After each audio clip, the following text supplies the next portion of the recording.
Takže čau, já jsem jmenuji Roman a tohle je PCplay.cz a dneska vám přinášíme druhý díl naší recenze plus názory a bude to další díl z trojek. V dnešním díle se totiž ukážeme Max Payne 3 a Assassin's Creed 3. Takže první Max Payne 3, co by se k tomu řekl?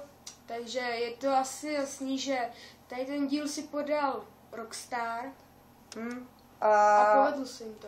Povedlo se jim to, sice já s tím mám trochu větší zkušenosti, ale nemá to tak velký HV nároky oproti jiným hrám, takových novějších. Tak se asi trošičku spletl, ale to neřešíme. Takže jsme si už tady dokonce připravili HV nároky. Takže OSA, operační systémy.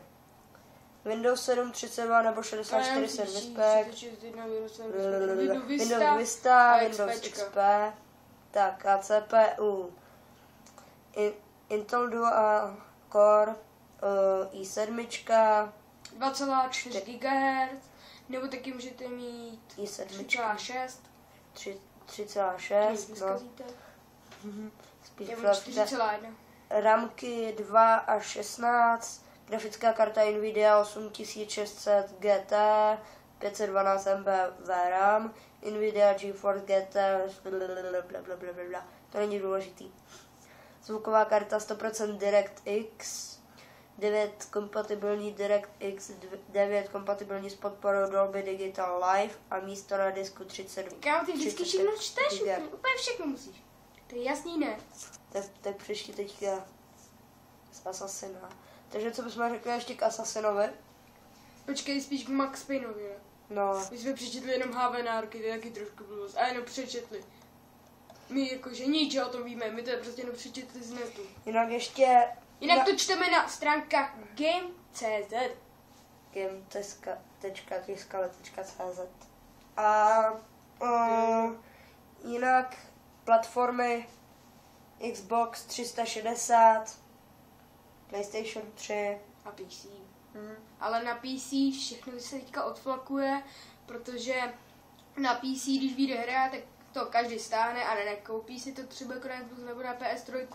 Takže teďka ty herní společnosti spíš si zabývají těma herníma konzolama, než nějakýma počítačema, protože to každý stáhne. Protože hry na počítač se za prvý stáhlo a za druhý jich je hodně. A jinak příběh, ten se jim hodně poved. Fakt říkám hodně, protože prostě je to hustý, ale je to moc krátký na můj vkus teda. Oproti Battlefieldu 3 je to krátký. Takže to by bylo asi k Max Payne. Zrovna oproti Battlefield. Nebo GTA 4, to je taky hodně dlouhá hra. To je hodně dlouhá hra, u jsem se vždycky ráno jsem přišel a vždycky až do 11 večer jsem jí hrál. A teďka tohle by bylo teda, jinak nevím, jestli je možnost multiplayeru, to jsem ještě nezkoušel, ale asi jo. Jo, multiplayerové DLC. DLCčka jsou různý, hodně jich je, ale teďka už asi přidáme k tomu Assassinovi, takže řekni něco k Assassinovi. Takže Assassin, jak už je známo, teďka už není podporovaný Windows XP, takže ty, co máte XPčka, tak si je strčte do prdele, protože teďka jsou v módě 7, 8 a možná jsem tam je Visty. Ale jinak teda... A nejvíc jsou v módě 98, o tom žádná. Flygun, kam se hrá bez těma mají Windows sama. Na 98 to nemá. Jinak Assassin's Creed 3 vyhrálo v anketě Boom. Viděl jsem to v replayi, že vyhrálo vlastně tu kategorii, kde hlasujete vy hráči z Česka a Slovenska. Takže vám musím říct, že jste úplně kriplové, protože Assassin's Creed 3 jsem nepovedla vůbec. Ten Jay, co to má být? Jako Jay, ale co to má být? Ta grafika. Podíváme se i na ten HV nároky. Takže Windows Vista a Windows 7 a Windows 8 už pro změnu. Takže procesor musíte mít od 2,6 GHz, Intel Core 2 Duo, což je dvoujádro, nebo 3 GHz AMD Elton. RAM 2 GB doporučujou, ale 4 GB. Takže nasrát 4 gigovky. To si můžete zahrát úplně každý.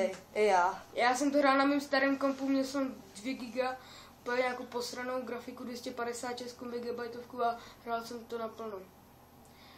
Grafická karta 512, kompatibilní s DirectX. Zvuková karta, to nemusím.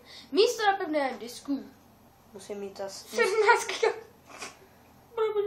I moje máma váží víc. A multiplayer 256 kilobajtů! Wow. Ten multiplayer, ten je docela dobrý, ten se jim povedl. Ale jinak, co bychom ještě řekli, ten příběh jako dobrý, hratelnost taky. Pokračuj.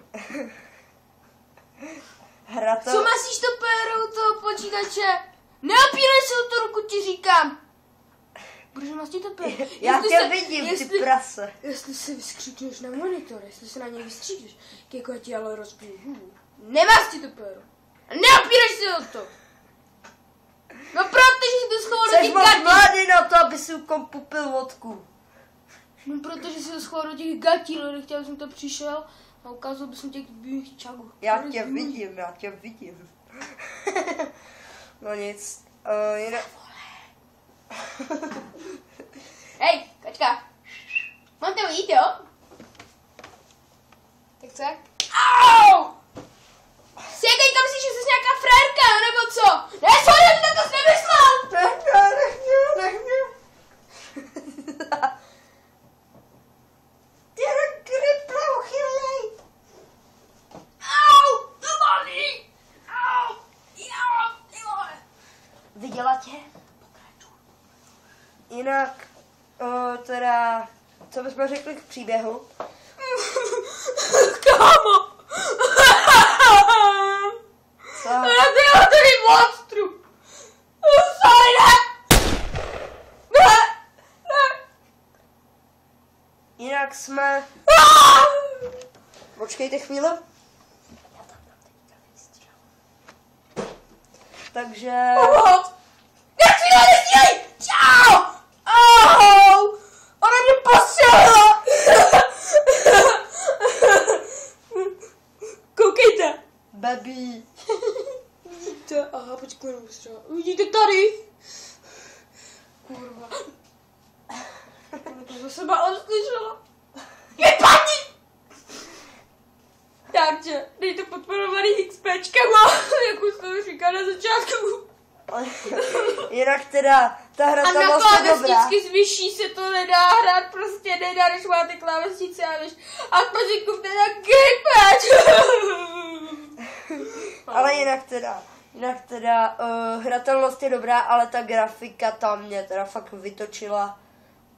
Ale někdy v lednu má vyjít Assassin's Creed 4, takže doufejme, že to bude lepší.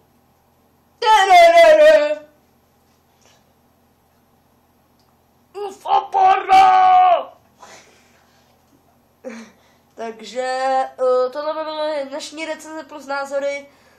Opravdu toho víc nemáme, bude to krátký díl, ale v příštím díle se asi můžete těšit na... Ufapara! Teďka tam jako dáme tu písničku, jo? Ne. Jako tam dáme, jo, prostě. Čaukačka. Takže tohle z tohohle dílu fakt všecko.